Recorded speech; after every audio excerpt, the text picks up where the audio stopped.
Do you know about the disappearances in the woods? Not the ones reported on the news, the hikers who get lost, the campers who wander off. No, these are disappearances that leave no trace, people literally vanishing from this world. My name is Martin Blake, and I've been a park ranger in this national park for 20 years. Perhaps I should tell you why I took this job. I was a city cop for 15 years, dealing with everything from murder to theft. I thought I knew human ugliness, madness, and despair. But the malice created by humans is mere child's play compared to what lurks in these woods. My reason for changing careers was simple. I was tired of the city's noise and wanted to work quietly in nature. How ironic. I came seeking silence, only to hear the most terrifying sounds of my life in this very place.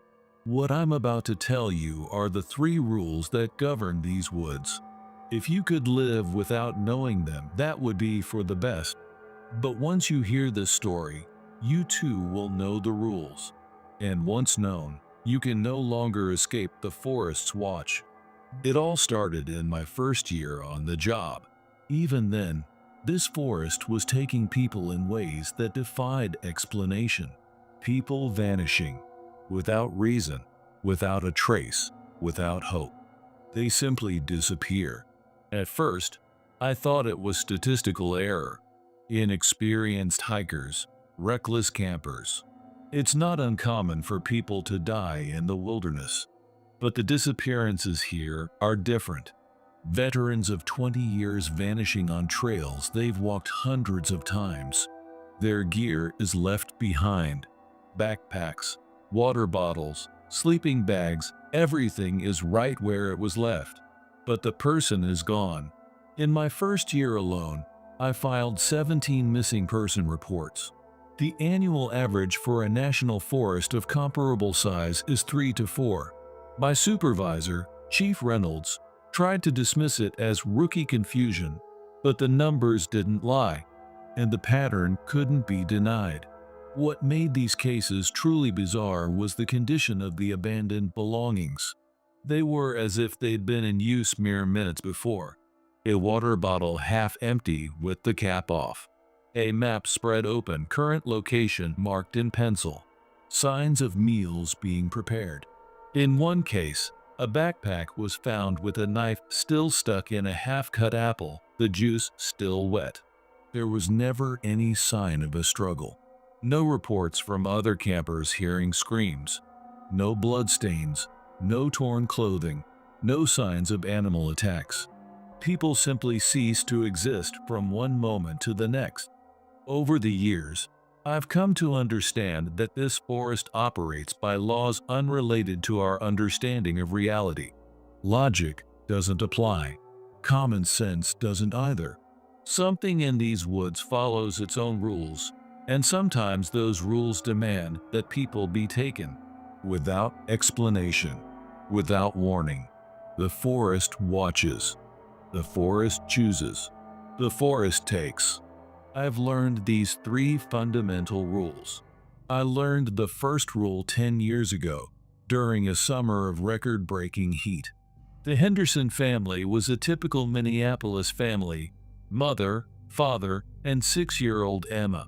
They had camped here twice before without issue, experienced enough to follow basic safety procedures, and careful enough to register their campsite and planned activities with the office.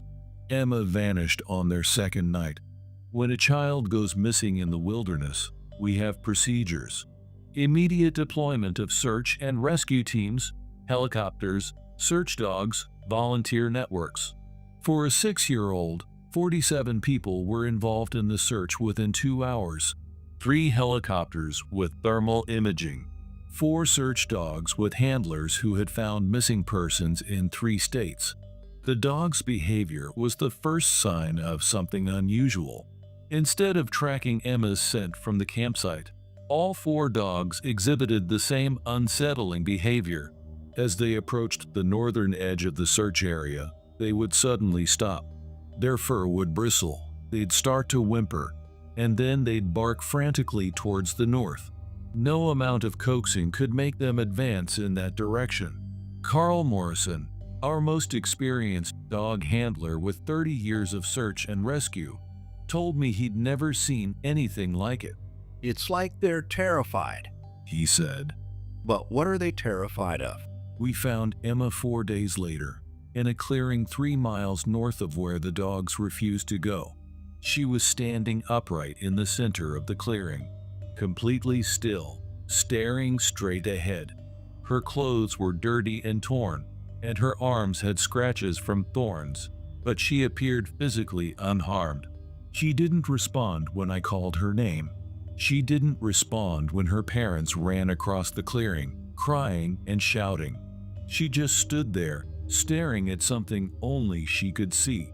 Her focus was on something distant, beyond the tree line. But when I looked in that direction, there was nothing, just more forest. Her pupils were dilated despite the bright afternoon sun, and her pulse was abnormally slow. It was as if she were in some kind of trance. Her feet were perfectly clean. After 4 days in the wilderness, the soles of her bare feet looked as if she'd been walking on carpet. Yet her clothes were dirty, and her hair was matted with leaves and twigs. How do you explain a child's feet being clean after 4 days missing in the woods? When we tried to move her, she resisted. Not violently, but she simply didn't want to leave that spot, as if she was meant to be there. When I finally picked her up and carried her out, I'll never forget the look on her face as she looked back at the clearing. It was desperate, as if we were pulling her away from something precious. Medical examinations showed no signs of trauma, assault, or malnutrition. Nothing to indicate where she had been or what had happened.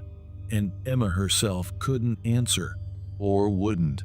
For weeks afterward, she would wake up screaming about voices in the trees. She told a child psychologist that she heard people calling her name from the north side of the campsite. Beautiful voices, singing voices, voices promising to show her wonderful things if she followed them into the forest. They were so kind. She said. They said they wanted to be friends. They said they had games and stories. They said they had been waiting for me for a very long time. Emma's family moved to Oregon 6 months later. They never came back. That's when I understood the first rule. Never follow the voices from the north, no matter how beautiful they sound, no matter how much they promise. Even if you think it's the voice of someone you know, because those voices are not human, and they are always hungry. 5 years after the Henderson incident, I learned that expertise and preparation are completely worthless against whatever lives in these woods. Michael Harrison was 45, and he had been hiking these trails for 15 years. A former military man, he had 2 tours in Vietnam, survival training, and wilderness first aid certification. After his discharge, he worked as a professional mountain guide and participated in dozens of search and rescue operations. If anyone could survive hostile wilderness, it was Michael Harrison. He was meticulous about safety. Every trip began with a stop at our ranger station to check weather forecasts, trail conditions, and wildlife activity. He carried more emergency gear than most people would bring for a week-long expedition. His route planning was detailed down to the hour, with multiple escape points and alternate routes marked on waterproof maps. In 15 years of hiking these trails, Michael had never missed a scheduled check-in. He vanished on a Tuesday morning in late September. His planned route was the North Ridge Trail to Eagles Point, a moderate 6-mile hike he'd completed at least 20 times. Expected return, 3 p.m. When he wasn't back by sundown, we started the search.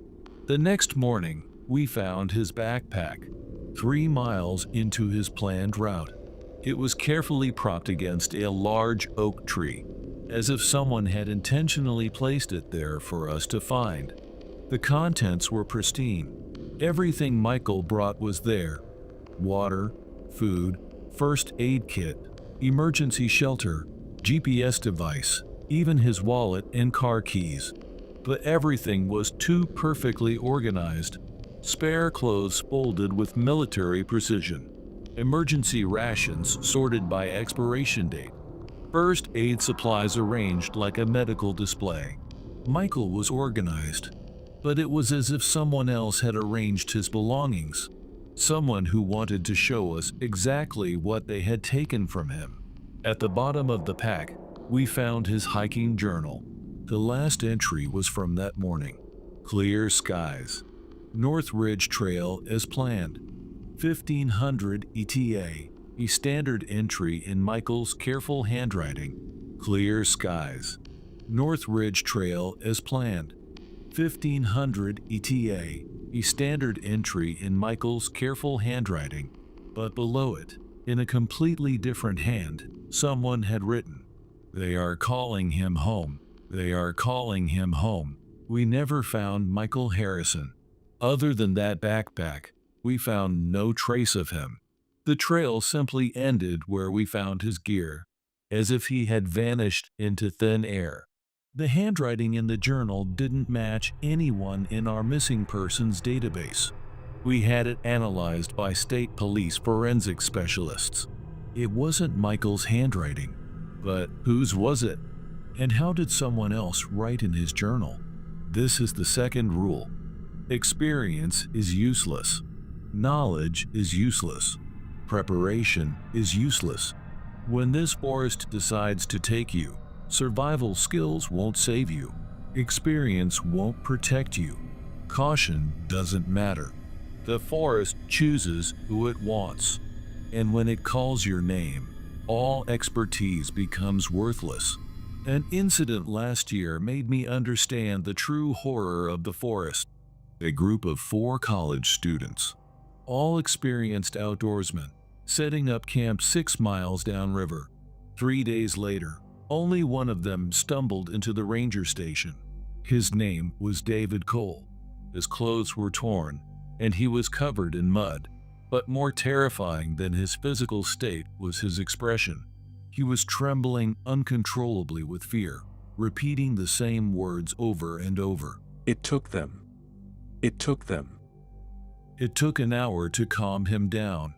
We gave him coffee, wrapped him in a blanket, but the trembling wouldn't stop. It was as if he were in sub-zero temperatures, yet the outside temperature was 25 degrees Celsius. As I took his detailed testimony, a terrifying pattern emerged. Day 1, while hiking north, a feeling of being watched, an inescapable gaze. From around 2 p.m., he started sensing figures between the trees. But when he looked directly, there was nothing. His friends laughed it off, saying it was just your imagination. In the evening, around the campfire, music drifted from deep within the forest. Classical music, beautiful melodies like a string quartet. But the closest building was 20 miles away. The source of the sound remained unknown, and the music continued throughout the night. Day 2, distant voices like conversations, but no one else in sight. He couldn't make out the content of the conversation, but it sounded like 4 different voices discussing something, as if they were talking about them. After lunch, one of his friends, Brian, pointed into the woods and said, "Someone's calling over there." The other 3 heard nothing. Brian started walking alone in that direction. Late night, day 2. The first friend vanished, leaving his sleeping bag, shoes, and all his belongings behind. When David woke up, Brian's sleeping bag was empty, as if he had evaporated from inside. The sleeping bag zipper was open from the inside. Day 3. On the way to the ranger station, the second person vanished. He was walking, and then suddenly he was gone. Without a sound. This was Mark. He was walking 2 meters in front of David. David stumbled over a rock, and when he looked up, Mark was no longer there. His footprints simply stopped. Afternoon, day 3. The third person, Emily, also vanished similarly. I turned around, and she was just gone. Emily's disappearance was the most terrifying. She was walking hand in hand with David. Suddenly, her hand slipped from his. When he turned, there was no one there. She had vanished as if into a mist. David kept running. He didn't look back, running for miles until he finally reached the office. We searched, but the three were never found. The campsite was exactly as he described. 3 sleeping bags, 3 backpacks, all intact and abandoned. We found several unusual points at the scene. First, the footprints of the 3 vanished individuals each abruptly ended at different points, as if they had disappeared into thin air. Next, the campfire ash. Usually gray or black, it was pure white, an unnatural whiteness, as if bones had been burned. And most unsettling was the silence at the scene. No bird song, no insect sounds, not even the sound of the wind, as if something there absorbed sound. Even our search party's voices sounded unusually muffled. David Cole never set foot in the park again. A wise decision. The third rule is the most unsettling, because it's about those who come back. 8 years ago, a family camping near Silver Lake reported their daughter missing. Jennifer Walsh, 6 years old, wandered away from the campsite in the evening. Standard search and rescue procedures. 3 days of intense searching yielded no results. We called off the search a week later, assuming the worst. 5 years later, Jennifer walked out of the forest. She was found at dawn near the park's main entrance by a jogger on her morning run. She was still 6 years old. She was wearing the same pink jumpsuit she had on when she vanished 5 years earlier. The same butterfly hair clip was in her hair. Even the small scrape on her knee from falling off her bike the day before she vanished was still fresh, still unhealed. 5 years had passed in the outside world. Jennifer's parents had held a funeral. They had moved on, started new lives, trying to cope with their loss. But Jennifer Walsh hadn't aged a single day. Medical examinations were inexplicable. Her dental development, bone growth, hormone levels, everything indicated she was still exactly 6 years old. No signs of malnutrition, no marks of trauma or abuse. She was perfectly healthy, as if she had been in suspended animation. But she was different. Jennifer remembered her disappearance with unsettling clarity. She said she was taken by a being she called the Tall Man. She described him as having a human body, but being 9 feet tall, with skin like birch bark and amber eyes. He took her to the Under Place, a vast network of tunnels beneath the forest where time flowed differently. The tall man was lonely. She told a child psychologist. He said he had been waiting for friends for a very long time. He showed me his collection. According to Jennifer, his collection consisted of people chosen from the upper world to become his companions. She described seeing dozens of individuals of all ages, all living in the tunnel system, unchanged from the moment they were taken. The tall man told her some had been there for many upper years. Everyone was happy. Jennifer insisted. Everyone was happy in the Under Place. No one got old, no one got sick, no one died. We played games, and the tall man told us stories about the old days before the upper people came to his forest. The most unsettling part of her story was how she was allowed to return. According to Jennifer, the tall man began having dreams that the upper world was changing too much. He feared that if he kept her too long, the world she remembered might not exist when she returned. He said I could choose Jennifer explained. to stay with him forever, or to go back to my family. But if I went back, I wasn't allowed to tell anyone how to find the Under Place, and I wasn't allowed to take anyone else to him, even if they asked. When contacted, Jennifer's parents initially refused to believe it was truly their daughter. The physical resemblance was undeniable, but she knew family things only Jennifer could know. Memories, inside jokes, the location of old toys hidden in their house. Eventually, DNA testing confirmed the impossible. This was their daughter, unchanged after 5 years. But something was wrong with Jennifer. Her parents quickly realized it. She would stare at empty spaces for hours, conversing with people no one else could see. She never cried, showed fear, or exhibited the normal emotional responses of a 6-year-old.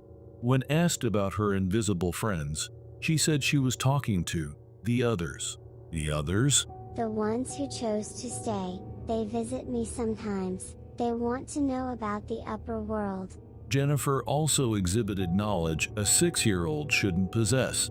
She could identify edible plants by touch, predict weather patterns days in advance, and communicate with wild animals in an inexplicable way. Birds would land on her shoulder. Squirrels would bring her acorns. Even the family dog became nervous around her, whimpering and hiding whenever she entered a room. Most unsettling was how Jennifer aged differently after her return. Normal physical development resumed, but the aging process was irregular. Some days she looked older, more mature.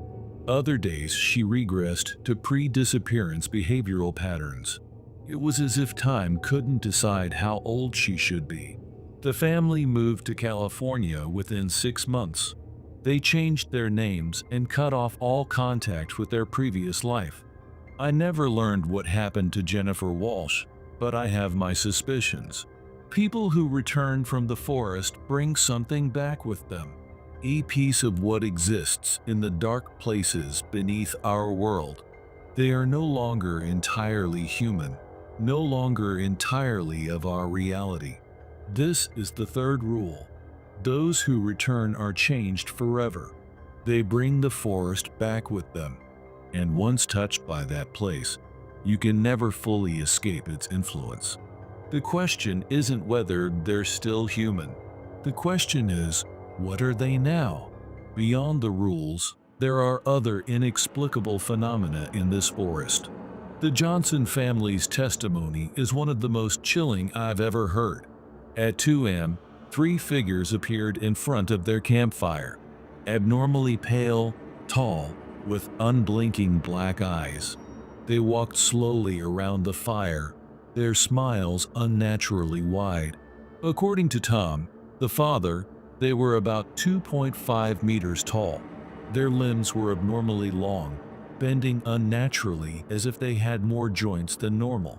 Their faces resembled humans, but their eyes were completely black, with no pupils or whites, and their mouths were wide, as if ripped to their ears, revealing not teeth, but darkness inside. Most terrifying was how they moved in complete silence.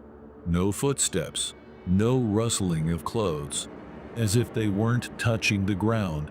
They just stared at us. For 15 minutes, the whole time. No one spoke. We just stared back. The kids were frozen with terror. Suddenly, all 3 visitors tilted their heads 90 degrees simultaneously, as if listening to something.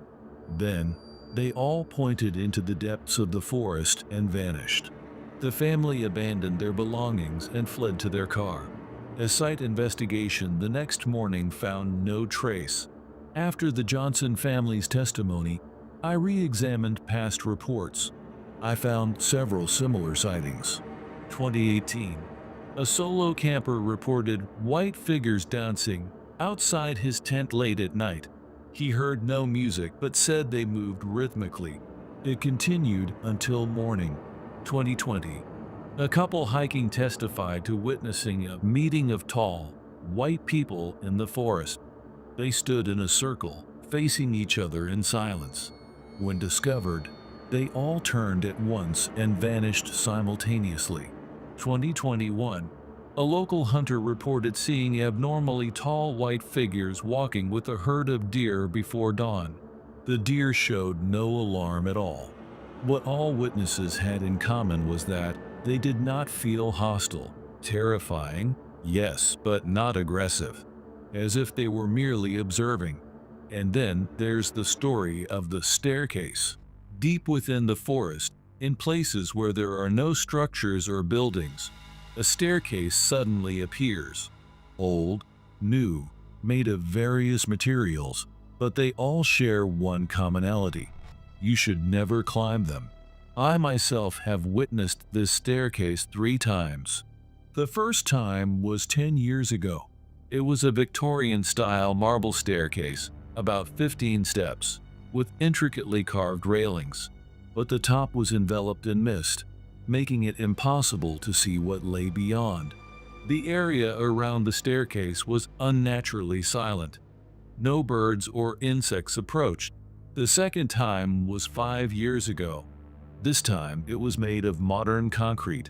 It looked brand new, as if it had been built yesterday. But no blueprints or construction records existed.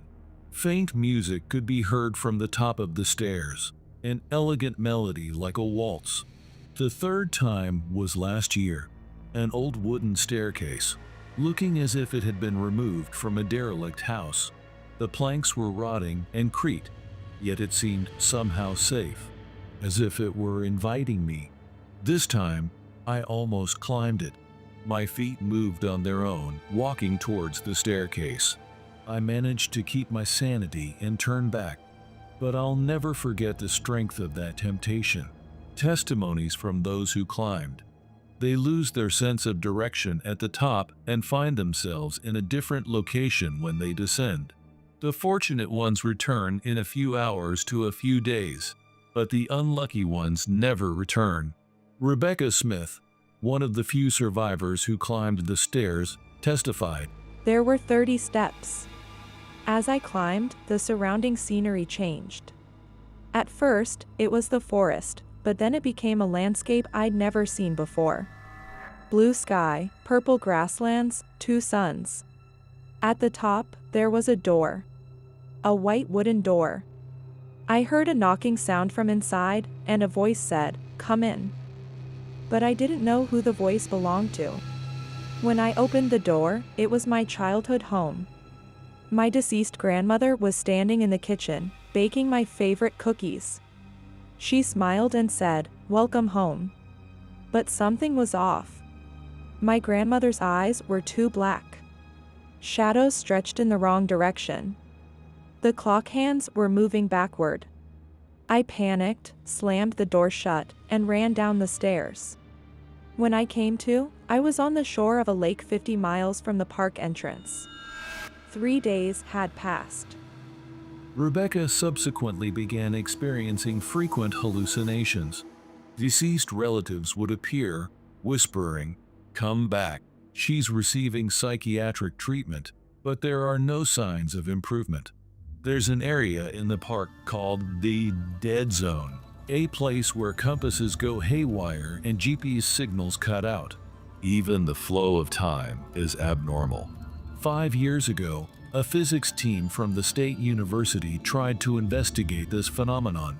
Professor Dr. Hamilton brought every measuring instrument imaginable.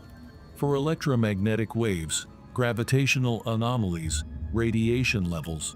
The team detected unusual readings at the zone boundary. The magnetic field was 3 times stronger than normal. Gravity was subtly weaker, and there were unexplained low-frequency vibrations. But what surprised them most was the time indicated by their atomic clocks. Time progression slows by 15% within the zone. Theoretically impossible, but multiple precision instruments showed the same result. The investigation was halted after 3 days. One of the team members disappeared within the zone. He entered the area at 2 p.m. for measurements. He was supposed to return in 30 minutes, but didn't appear by evening. The next morning, only his measuring instruments were found at the zone boundary. Dr. Hamilton concluded in his report, "This phenomenon is inexplicable by current physics. Further investigation is too dangerous." 15 years ago, an experienced hiker vanished in this area. A year later, his clothes, wallet, and keys were found on a tree branch, all in pristine condition, as if new. He was never found. The number of people who have disappeared in that zone is unknown. There isn't even a record. It simply exists, continuing to swallow people. I've only stepped foot on the boundary of the dead zone once. I had no choice but to approach it during a search for a missing person. The boundary is visible. The air appears subtly distorted, like a mirage. The moment I stepped across, all sound vanished. I couldn't hear the wind, the birds, or even my own heartbeat. The second hand of my watch moved abnormally slowly, as if moving through water. I thought I stayed for 5 minutes, but when I came out, an hour had passed. Most terrifying was the calling from deep within the zone. A voice calling my name, but I couldn't tell whose voice it was. Neither male nor female, unknown age. It just kept calling my name, repeatedly. Martin, over here. Martin, come without hesitation. As I started to walk in the direction of the voice, reason kicked in. I quickly escaped the zone. Looking back later, I saw a figure deep within the zone, waving at me. I couldn't see their face, but their clothing resembled Harrison, who disappeared 10 years ago. Not all disappearances end in tragedy. Sometimes, an inexplicable rescue occurs. An 11-year-old boy in a wheelchair, unable to walk due to a spinal condition, but enjoying camping with his family. One night, he vanished from his tent. His wheelchair was left behind. 2 days later, he was found on a mountain peak 47 miles away. Next to him was a large German Shepherd, a black and gray dog with intelligent eyes, protecting the boy. When found, the boy was sitting leaning against the dog's back. His body temperature was normal, and he wasn't dehydrated. Despite traveling 47 miles, he showed no fatigue whatsoever. The dog was enormous, 1.5 times the size of a normal German Shepherd. Its fur was glossy, and its eyes were as intelligent as a human's. It had no collar and no characteristics of a domestic dog, nor was it a wild animal. It was as if it belonged to a different species. The boy's memory. He fell asleep in his tent and woke up on the mountain peak. The dog was always by his side, keeping him warm and protecting him from something in the forest. The dog talked to me, not with words, but in my mind. It said, "Don't be scared, I'll get you home." According to the boy, the dog growled multiple times during the night, warningly towards the depths of the forest. When something approached, the dog stood in front of me. I saw large shadows run away. Most inexplicable was the condition of the boy's legs. Doctors diagnosed traces of muscle activity in legs that were supposed to be unable to walk, as if he had walked long distances. But the boy himself testified that, "The dog carried me. The dog carried me." When the search party arrived, the dog barked once and vanished into the depths of the forest. There were no registered dog owners in the area corresponding to the dog. The reason why a boy in a wheelchair was found on a mountain peak 47 miles away remains unknown to this day. In this forest, you hear voices. Hikers report the calling, voices calling their names, distant music, nonsensical conversations. They always come from off the trail. Many who follow the voices do not return. Those who do all say the same thing. It wasn't a human voice. My hypothesis is that something in this forest learns voices. It listens to visitors' conversations, memorizes their voice prints, and reproduces them when needed. The purpose is unknown, but it's certainly to lure people deeper into the woods. Most terrifying is how the accuracy of the voices improves year by year. Early reports often describe them as similar but something off. but in recent years, reports of exactly their voice have increased. It's as if it's an AI with learning capabilities, becoming more cunning with experience. Eventually, it might be able to perfectly mimic anyone. Who would be able to detect it then? For 20 years, I've witnessed countless disappearances in this forest. Some found, some not. Some return changed. Patterns exist, but there are no answers. I've tried scientific explanations. Wildlife, accidents, crime, every possibility was considered, but none fit. No footprints, no signs of struggle. Only disappearances that defy all rational explanation remain. I've even looked into indigenous legends, stories of spirits, other dimensional boundaries, beings that steal souls. I used to think they were superstitions. Now I'm convinced. Something older than us lives in this forest. Something that was here before we were born and will remain here after we die. Experience doesn't matter. Preparation doesn't matter. When it wants you, you are taken, without reason or warning. I've thought about resigning many times, to move to a distant land and forget about this forest. But then I remember, the families still waiting for answers. The people who continue to wait for their loved ones to return. In 20 years, I've reported disappearances to 97 families. 97 times I shattered hope. 97 times I had to say, I don't know. The hardest was the mother of a 6-year-old girl. I'll never forget what she said after her daughter returned from the forest. This isn't my daughter. Her face is the same. Her voice is the same, but she's different. My real daughter is still in the forest. Her daughter had indeed changed. She was mature, mystical, and sometimes stared at something not quite human. Perhaps the mother's intuition was right. I, too, am being changed by the forest. After 20 years in this place, my senses have sharpened. I've become able to sense the forest's presence.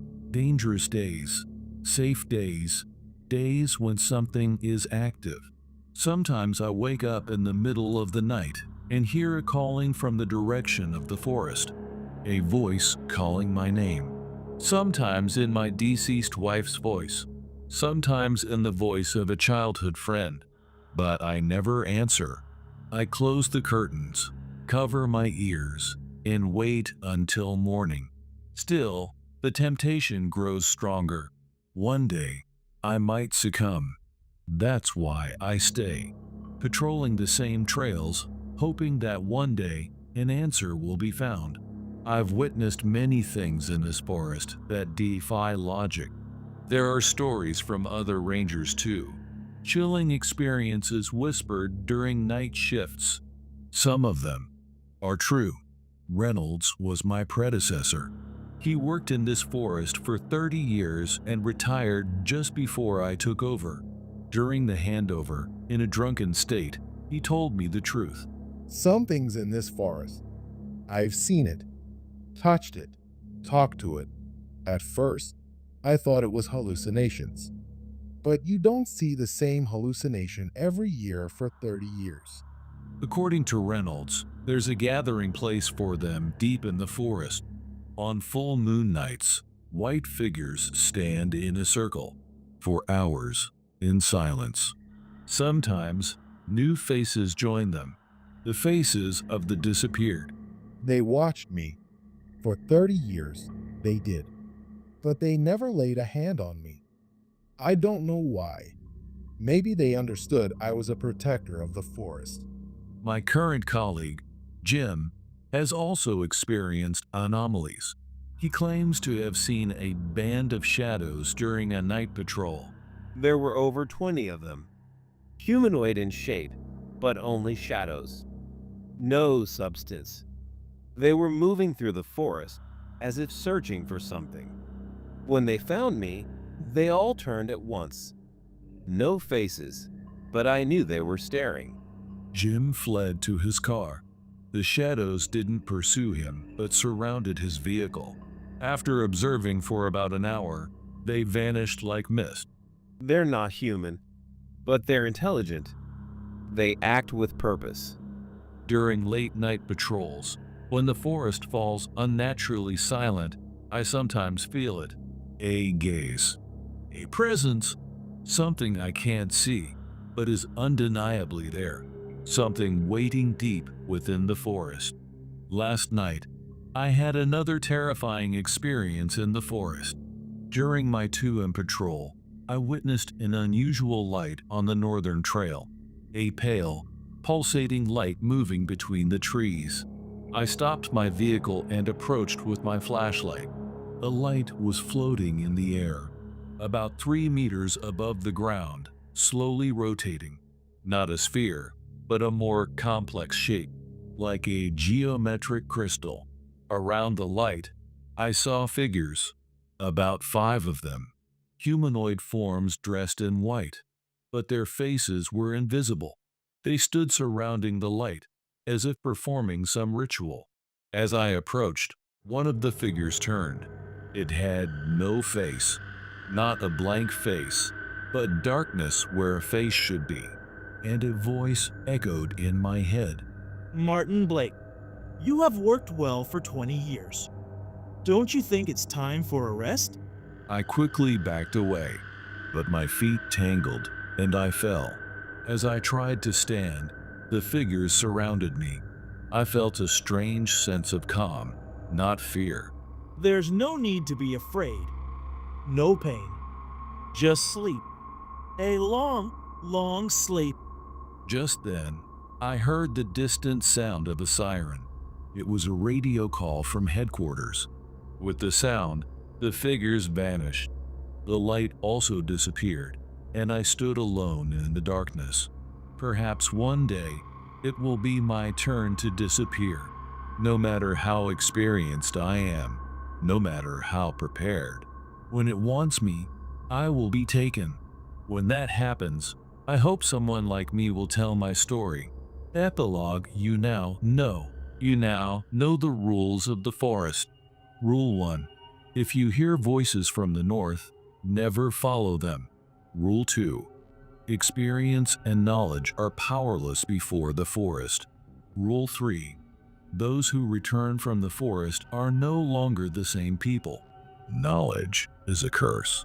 Once you know, you can never unknow it. Having read this, you are no longer the person you were before. Knowledge changes people, especially knowledge like this. Tonight, if you are near a forest, listen carefully. You might faintly hear it, mixed with the sound of the wind. A voice calling your name, but do not answer. That is only the beginning. Forests exist all over the world, not just in this national park. The Amazon steppes, the Siberian taiga, the ancient... Do you know about the disappearances in the woods? Not the ones reported on the news, the hikers who get lost, the campers who wander off. No, these are disappearances that leave no trace, people literally vanishing from this world. My name is Martin Blake, and I've been a park ranger in this national park for 20 years. Perhaps I should tell you why I took this job. I was a city cop for 15 years, dealing with everything from murder to theft. I thought I knew human ugliness, madness, and despair. But the malice created by humans is mere child's play compared to what lurks in these woods. My reason for changing careers was simple. I was tired of the city's noise and wanted to work quietly in nature. How ironic. I came seeking silence, only to hear the most terrifying sounds of my life in this very place. What I'm about to tell you are the 3 rules that govern these woods. If you could live without knowing them, that would be for the best. But once you hear this story, you too will know the rules. And once known, you can no longer escape the forest's watch. It all started in my first year on the job. Even then, this forest was taking people in ways that defied explanation. People vanishing, without reason, without a trace, without hope. They simply disappear. At first, I thought it was statistical error. Inexperienced hikers, reckless campers. It's not uncommon for people to die in the wilderness. But the disappearances here are different. Veterans of 20 years vanishing on trails they've walked hundreds of times. Their gear is left behind. Backpacks, water bottles, sleeping bags, everything is right where it was left. But the person is gone. In my first year alone, I filed 17 missing person reports. The annual average for a national forest of comparable size is 3 to 4. My supervisor, Chief Reynolds, tried to dismiss it as rookie confusion, but the numbers didn't lie, and the pattern couldn't be denied. What made these cases truly bizarre was the condition of the abandoned belongings. They were as if